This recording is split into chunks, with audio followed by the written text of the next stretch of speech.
Human rights is, geez, that's a good question. Human rights. Well, that's a tough one. Wow.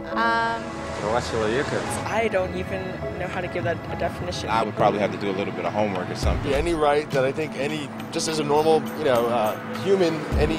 The rights that humans have? Oh, that's a very large debate. Mezcla que son mange ting. Tú le puedes preguntar a 20 personas y te van a dar 20 diferentes opiniones. Non saprei, una domanda complicatissima.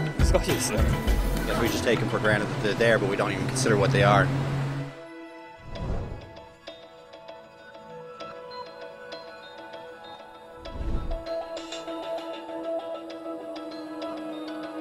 Human rights are the rights you have simply because you're human.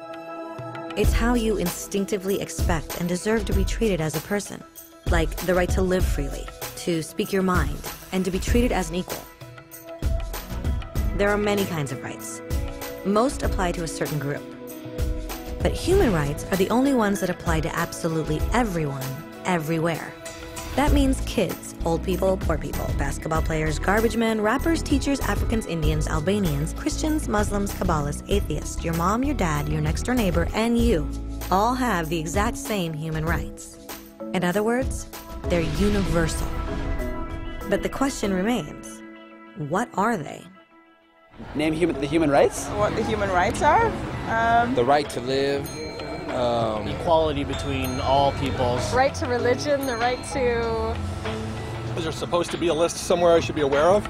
According to the United Nations, there are a total of 30 human rights, which are usually lumped together and called simply human rights. They're all listed out in the Universal Declaration of Human Rights, which is the world's most widely accepted document on the subject. But it was a long time in coming. At first, there were no human rights. If you were in with the right crowd, you were safe. If you weren't, well, you weren't. But then a guy named Cyrus the Great decided to change all that. After conquering Babylon, he did something completely revolutionary. He announced that all slaves were free to go. He also said people had the freedom to choose their religion, no matter what crowd they were a part of. They documented his words on a clay tablet known as the Cyrus Cylinder.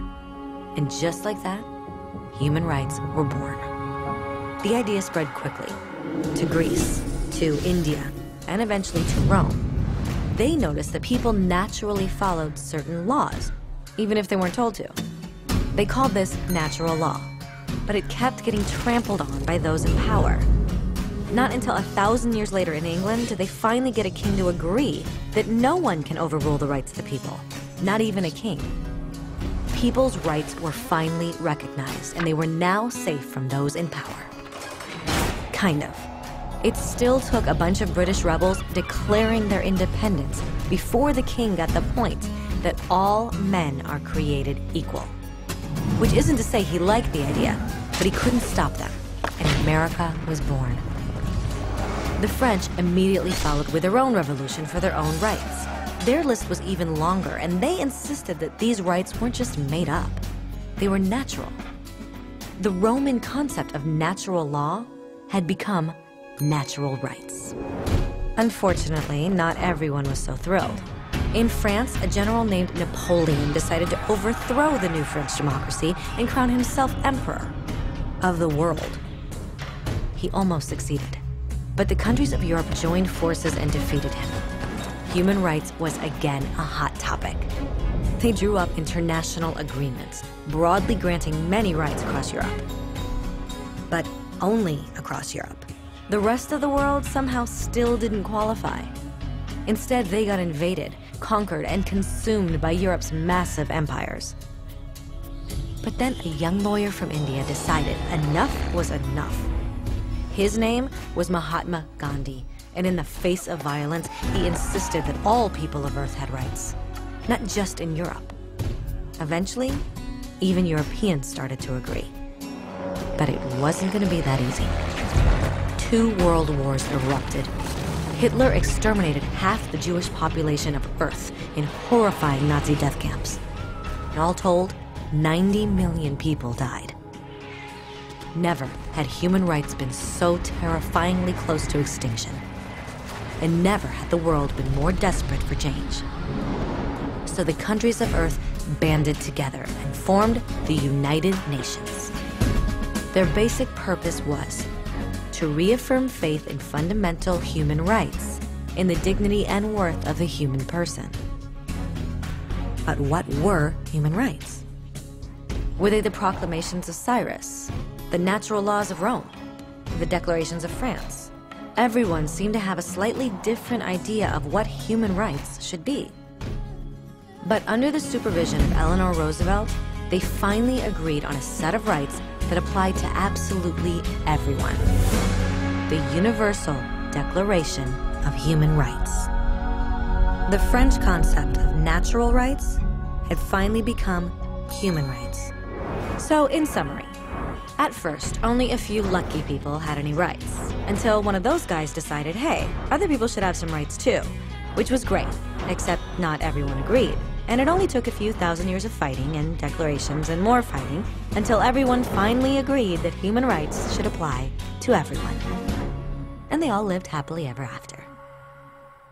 Except for one little problem. If people have the right to food and shelter, why are 16,000 children dying of starvation every day? 1 every 5 seconds. If people have freedom of speech, why are thousands in prison for speaking their minds? If people have the right to education, why are over 1 billion adults unable to read?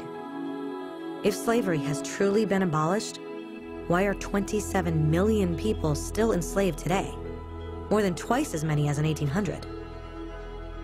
The fact is, when it was signed, the Universal Declaration of Human Rights did not have the force of law.